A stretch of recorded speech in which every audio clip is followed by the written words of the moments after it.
মজার একটা ঘটনা, খেয়াল করে শুনবেন। কাবা ঘরের পুনর্নির্মাণ হবে।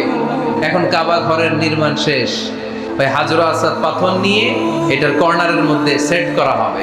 কিন্তু কে রাখবে? কারণ হাজরা আসওয়াদ তো যেন তেন পাথর নয়। মক্কার 4 নেতা বলে এই সম্মান আমরা হাতছাড়া করতে চাই না। কেউ এই পাথরে হাত দিতে পারবে না, কেউ মীমাংসায় যেতে পারে না। এক মুরব্বী বলে, থাক আজকের জন্য এখানেই সবার মুলতবি, আগামী দিনে এই মসজিদুল হারামের দরজা দিয়ে প্রথম যে ঢুকবে সে সিদ্ধান্ত দিবে।